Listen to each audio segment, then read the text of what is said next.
Hello students. अभी हम exercise 25 का 7 नंबर बनाने जा रहे हैं। ठीक है, तो 7 नंबर क्वेश्चन देखते हैं। तो क्वेश्चन ये है कि देखते हैं, यहाँ पर एक्सप्लेन करते हैं पहले बढ़िया से। 7 नंबर में ये बोला है कि एक चिमनी है। मान लेते हैं कि एक चिमनी है। चिमनी के नीचे सीधा अगर ज़मीन पर अगर हम किसी एक बिंदु से चिमनी का उन्नत कोण मीन्स नीचे से ऊपर अगर हम देखें तो हमको 60 डिग्री मिलेगा। लेकिन फिर यहाँ से और अगर हम 24 मीटर जाएं, यहाँ ये पार्ट, तो मेरा उन्नत कोण जो है मीन्स यहाँ पर कोई खड़ा होकर फिर उसको अगर देखेगा इस चोटी को, तो वो 30 डिग्री है। ठीक है, तो हमको निकालना है कि ये चिमनी कितना ऊंचा है। क्लियर। अब देखिए ये कंबाइंड ट्रायंगल आ गया। यहाँ पर दो ट्रायंगल है 60 और 30।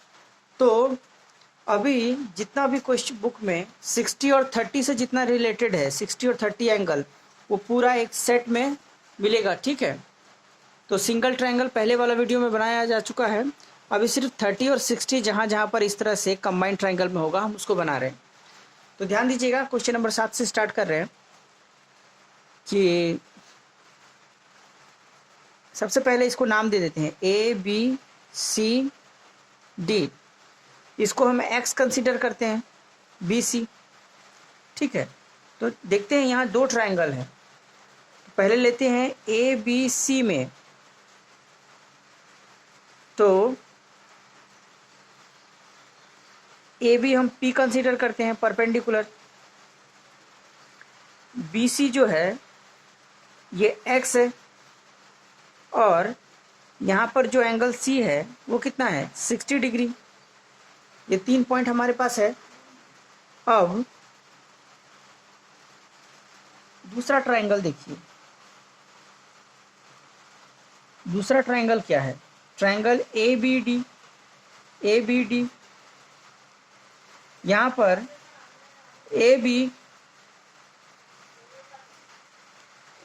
AB equals to P। BD कितना होगा? अगर BC को हमने x कंसिडर किया है तो BD मेरा हो जाएगा x प्लस 24, और यहाँ पर एंगल D जो है वो है 30 डिग्री। ठीक है, क्लियर। अब देखिए, तो यहाँ पर हम 1060 यूज़ करेंगे, यहाँ 1030। ठीक है, तो 1060 इक्वल्स टू क्या होगा मेरा इस ट्रायंगल में? देखिए, अभी इसको छुपा दीजिए। तो सिर्फ 1060 में मेरा क्या आएगा? 1060 equals to P by B, AB by B C. AB by B C value put करते हैं। AB कितना है? तो यहाँ पर अगर हम देखें तो 1060 मीन्स √3। BC जो है वो मेरा x है, और AB हमने P कंसीडर किया, तो P लिखते हैं therefore P equals to x√3। ठीक है, ये आ गया। अब जो है, अब हम इस बड़े वाले ट्रायंगल में जाते हैं। यहाँ पर इसको भूल जाइए, समझिए कि ये सिर्फ ABD ये ट्रायंगल है। ठीक है, तो यहाँ पर अगर हम देखें तो सीधा सिर्फ यही ट्रायंगल में 1030 मतलब कितना होगा? P by B. ठीक है, तो P लिखा हमने, और B कितना है? x प्लस 24, ये पूरा, क्योंकि ये x था ये 24 था, तो यहाँ हमने लिखा x प्लस 24, ये BD। ठीक है, तो अब देखिए इसका मतलब 1/√3 P by x plus 24 cross करते हैं, तो x plus 24 equals to √3P। ठीक है, यहाँ मेरा इक्वेशन 1, यहाँ मेरा आया इक्वेशन 2। ठीक है, अब आगे देखिए, बस ये दोनों को मेरे को सॉल्व करना है, मेरा आंसर आ जाएगा। तो x plus 24 equals to √3p। अब p का वैल्यू कितना है?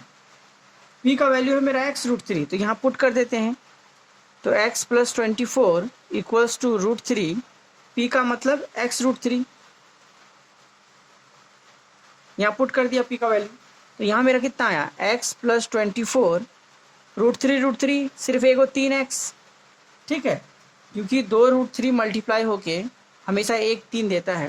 तो therefore 3x equals to x plus 24, ठीक है। तो 3x minus x equals to 24, therefore 2x equals to 24, x equals to 24 by 2, 12। इसीलिए x मेरा कितना आया?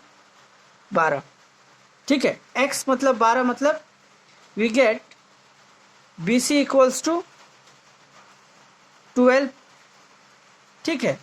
अब देखिए हमको निकालना है AB, देयरफॉर AB कितना हो जाएगा? AB इक्वल्स टू P, और P हमको कितना निकला है? x √3, और x हमारा कितना आया? 12, तो यहाँ हो जाएगा 12 √3 मीटर। ये हो गया मेरा आंसर, ठीक है, क्लियर। तो जब भी इस तरह क्वेश्चन आएगा तो पहले एक ट्रायंगल का हम लोग इक्वेशन निकालेंगे, फिर दूसरा ट्रायंगल का, उसके बाद एक वैल्यू को एलिमिनेट करके इस तरह का एक इक्वेशन तैयार करके वहाँ से x का वैल्यू निकालेंगे, ठीक है। अच्छा, अब क्वेश्चन नंबर, अब देखिए कभी कभी यहाँ पर √3 का वैल्यू यहाँ क्वेश्चन में दे दिया है। √3 कितना है? 1.732, तो वैल्यू पुट कर देते हैं। तो ए बी मेरा कितना हो जाएगा? 12 इंटू 1.732 गुना कर देते हैं, 1.732 इंटू 12, ठीक है। तो यहाँ पर हो जाएगा 1732 48,702, तो 3 डिजिट के बाद पॉइंट 1 2 3, ठीक है। तो मेरा अप्रॉक्स आंसर जो है, क्लियर। तो हम यहाँ पर ए बी इक्वल्स टू ये भी लिख सकते हैं। कभी कभी वैल्यू पुट करने यहाँ तक भी आंसर सही है, लेकिन ये थोड़ा एक्स्ट्रा अगर वहाँ बोला है तो आप कर सकते हैं। ये हो गया मेरा ये, क्लियर, ठीक है। इसको ध्यान से समझिएगा, और कोई भी डाउट होगा तो बताइएगा कमेंट करके।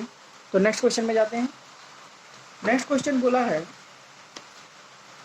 कि ये रहा, एक लाइट हाउस के साथ एक ही सरल रेखा में स्थित 2 जहाज के मस्तूल के नीचे सिरे का अवनति कोण क्रमशः 60 और 30 हो, तो पास वाले जहाज घर से 150 मीटर दूरी पर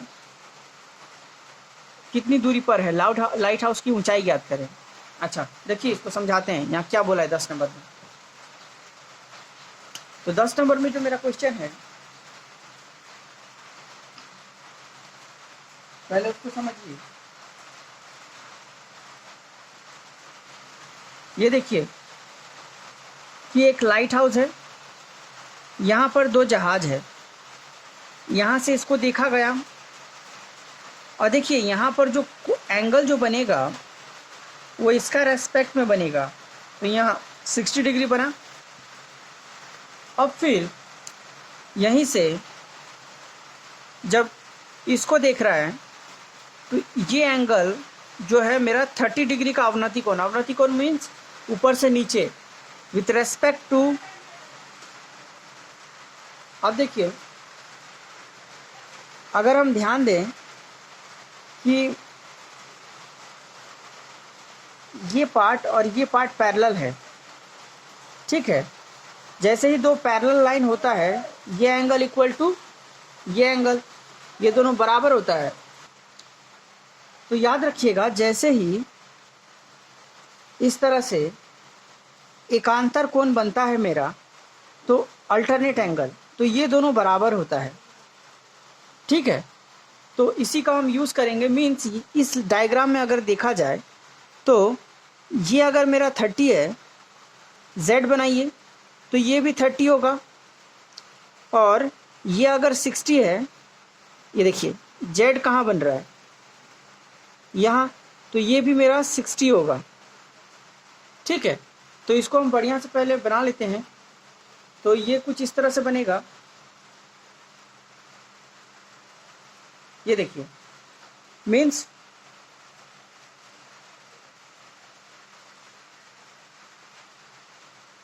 दस नंबर है, तो ऊपर से देखा यहाँ पर दो जहाज, ठीक है,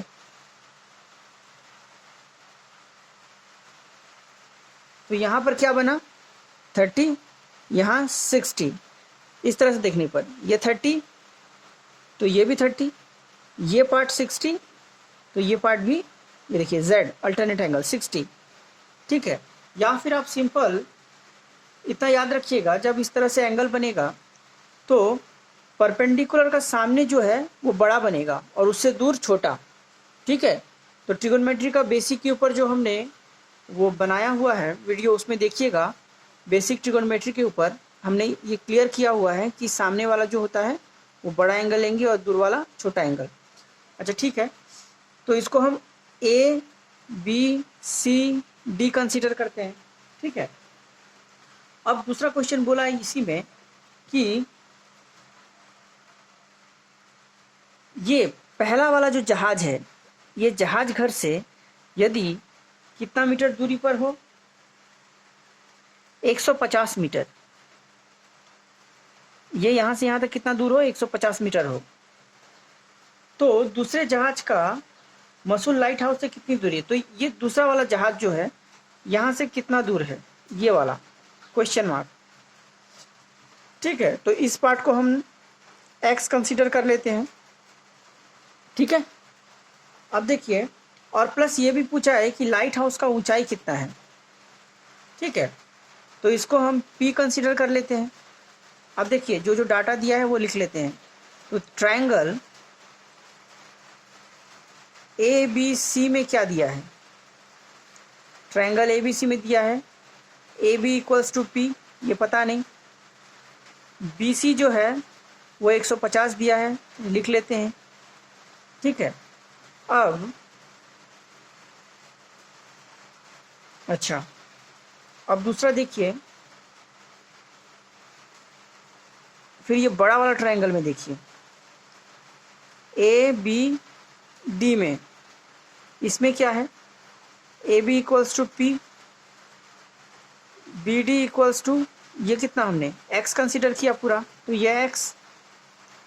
ठीक है, अच्छा, तो अभी यहाँ पर 10 यूज़ करते हैं क्योंकि p और b का रिलेशन है, तो यहाँ 60 है तो 10 60, ये रहा, angle c equals to 60 degree, angle d equals to 30 degree, तो 10 60 इक्वल टू क्या होगा, p by B, base means p by B C means 150। ठीक है, इसका मतलब √3 p by 150, therefore p equals to 150 √3। ठीक है, अब इस इक्वेशन में आते हैं, यहाँ पर 10 30 equals to p by B, इस ट्रायंगल के लिए ये p, ये पूरा b, तो यहाँ ए बी को हमने p पकड़ा और ये पूरा को हमने x कंसिडर किया, तो ये x। अब यहाँ से देखिए, इसका मतलब हो गया 1/√3 p by X, therefore x equals to √3 p। ठीक है, अब इन दोनों इक्वेशन का हम हेल्प लेते हैं यहाँ पर, इक्वेशन 1 इक्वेशन 2। देखिए यहाँ पर अगर हम इस p का वैल्यू यहाँ पुट कर दे तो हमारा आंसर निकल जाएगा। तो समीकरण 1 और 2 से x इक्वल्स टू √3 p। ठीक है, अब यहाँ पर p का वैल्यू देखिए 150√3 है, तो 150√3। अब देखिए ये दोनों गुना होकर क्या हो जाएगा, √3 इंटू √3, ये दोनों मिलकर कितना हो जाएगा, 1 और 3। तो x इक्वल टू 150 इंटू 3 कितना हो जाएगा, 450। ठीक है, तो ये मेरा दूसरे जहाज की दूरी जो है BD, एक आंसर निकल गया 450। ठीक है, तो लैंप पोस्ट से दूसरा जहाज का दूरी कितना होगा, 450। अब नेक्स्ट पूछा है कि ये कितना लंबा है AB, तो AB मतलब कितना है हमारा P कितना है, ये तो निकल ही गया था पहले, मीन्स 150√3। ये हो गया हमारा सेट ऑफ आंसर। क्लियर।